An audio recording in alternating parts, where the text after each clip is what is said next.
Assalamualaikum and good day everyone. In this video, I will present to you the study of Victoria Leto de Francisco in 1998 entitled The Sounds of Silence: How Men Silence Women in Marital Relations.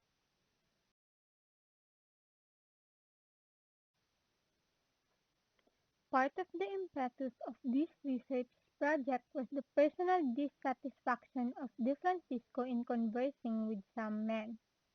This project was influenced by the growing body of research on gender and conversation.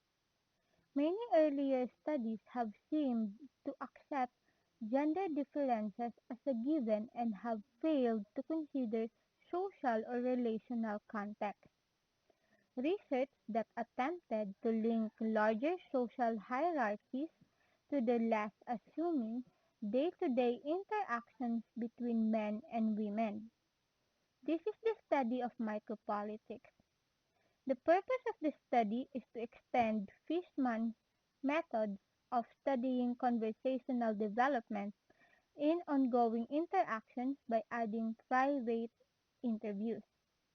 In this research, De Francisco found several intricate means by which women have been silenced, not only by non-responsive men in their lives, but also by the social science methods commonly employed in such communication research.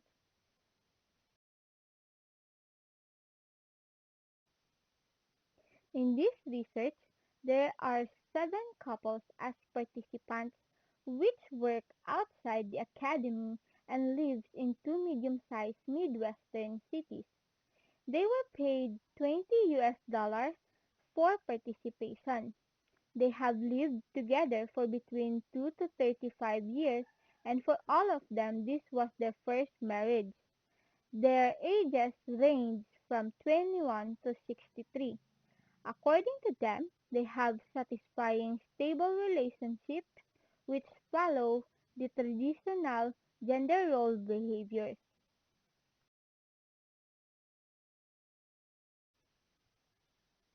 The research used social science methods.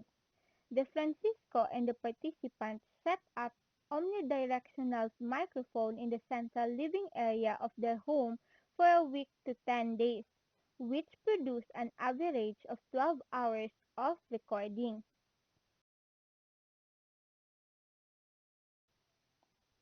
The participants were asked to run the recorder whenever both partners were present for an extended period of time and to go on about their regular household activities, though they have the right to erase recordings or to turn it off at any time.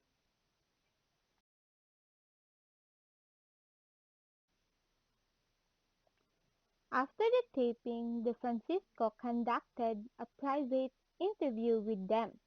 Each of them listened to 2 or 3 different episodes totaling approximately 30 minutes.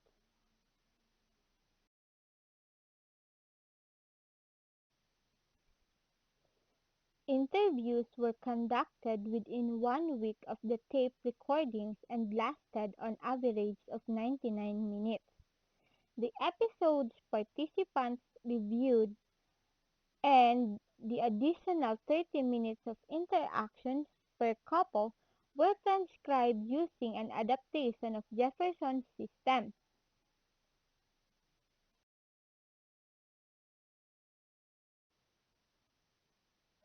De Francisco identified their conversational components as problematic in previous gender research, such as talk time, question asking, topic initiations, topic success and failure, turn-taking violations, especially interruptions, minimal turns at talk, delayed or complete failure to respond.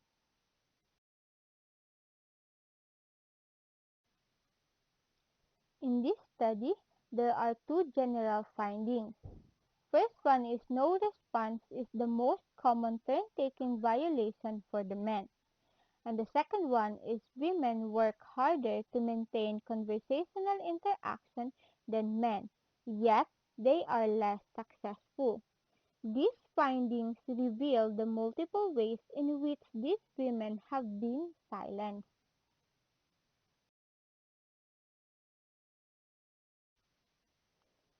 For the result, no response is the most common violation. It is accounted for 45% of the total 540 violations. The second one is the interruptions, only accounted for 24%. Men were responsible for 64% in this violation, while women are responsible for only 36%.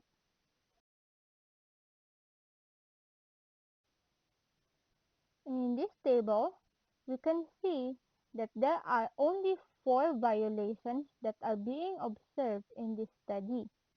So in no response, men are responsible for the 68% of it, while women are responsible for 32% only. In the interruption, men is responsible for the 54% of it, and the 46% are for women. Then the delayed response, men are responsible for 70% of these violations, and women are responsible for only 30%. And lastly, in minimal response, 60% of it is from men and the 40% is from women.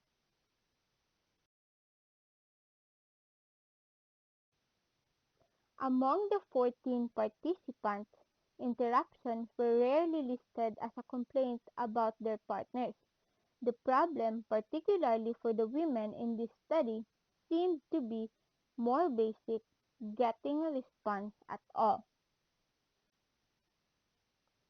Certainly, there may be other explanations for this result. First, talking more could have been a dominant behavior. Second, merely raising a topic is not necessarily a positive effort toward conversation since some things may be better left unsaid.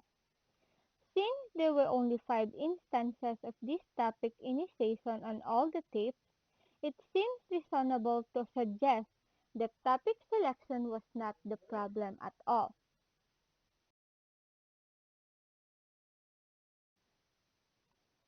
Also, in this study, De Francisco observed that regardless of the topic, it may be positive or negative, the decision-making person is in control and causes silencing. Second, while women tried to encourage talk, men's response was patronizing, put down, or pitchy. Also, men detour women's efforts in conversation development.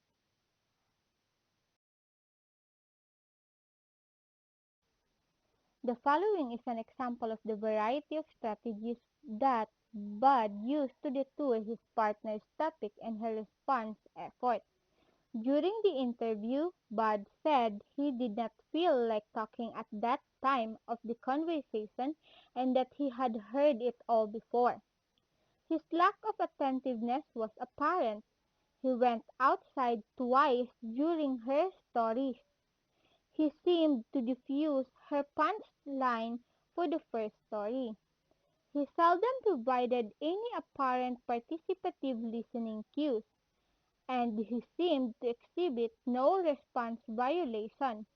In the total of 12.5-minute conversation, he had 18 turn-taking violations. She had 9. She raises 7 topics, 5 of it were successful. He raised 4, all successful. Together, this suggests he was working harder at the conversation but with less success than Bud.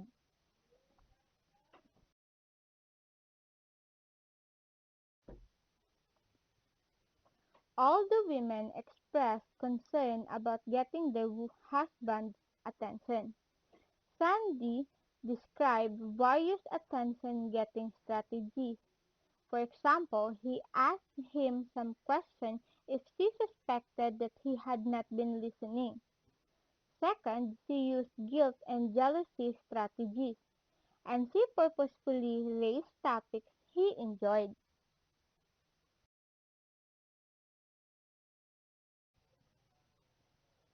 In contrast to the women's efforts to encourage talk, they noted in the tape interactions a variety of what they termed patronizing, put down, and teachy behaviors of their husbands. One of the participants, Sue, labeled her husband's behavior as teachy because of the way he explained tennis or technical processes related to their joint careers in television production. On the tape, her husband Robert showed or slowed his speech and used more careful articulation, similar to the way adults sometimes try to teach children. Two women said that their husbands are fake listening, which they are pretending to listen by offering only token acknowledgement. Sharon said when Jerry got bored with her topic, he would change it by getting mushy, meaning he could make a romantic or sexual comment. She knew the next thing he said would have nothing to do with the topic she had raised. The effect of these various patronizing behaviors seemed to be so trivialize the women's concerns and make further discussion of a topic irrelevant.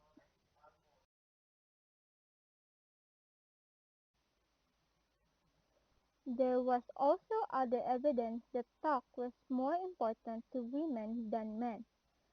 De Francisco received 18 responses to her solicitations for participants. Women initiated the contact in all but one case. Of these, 6 chose not to participate because they said their husbands were not comfortable with the project.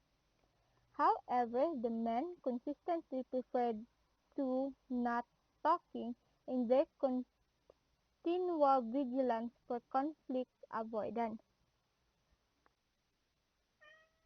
Women chose collaborative conflict avoidance strategies, where they chose to voice objections, seek compromises, and talk out a problem, while men chose the unilateral conflict avoidance, so as exemplified by their desires to withdraw for their wives to be less emotional, to have more efficient conflict resolutions, and to generally avoid sensitive topics of discussion.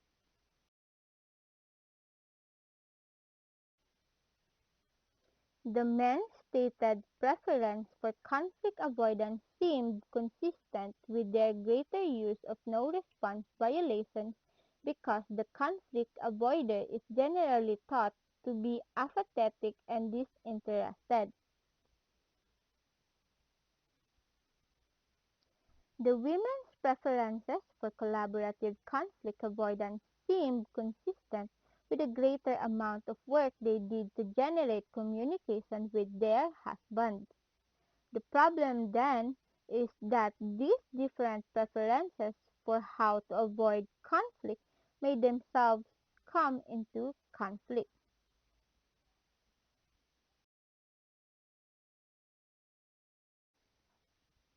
As a result, the men seemed to have more control in defining the day-to-day reality of this couple's communication styles, and the women did more of the adapting. It is our nature to speak every day, and it is mostly applied in conversation. We used to converse with our family, friends, and others to share information, stories, or anything we want to express. Studying conversation is very interesting, especially when we involve gender. Through this, we will be able to observe the differences and similarities of men and women when it comes to speaking. In this, we can observe different preferences, components of conversation, consequences for relational and social control. But then, these are not enough if we want to understand how relational and social realities are developed through interaction. Although this helps us, to understand how gender inequalities may be created and maintained on a daily basis. This may offer directions for future work.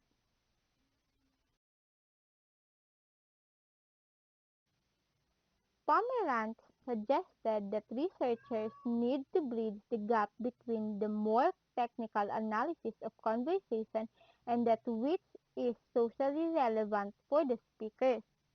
As De Francisco said, this concern is particularly important for feminists, since the violations of one's communication expectations and preferences in intimate relations may actually be covert dominant strategies. Research methods which fail to make such political links serve to further camouflage women's realities and maintain the silence.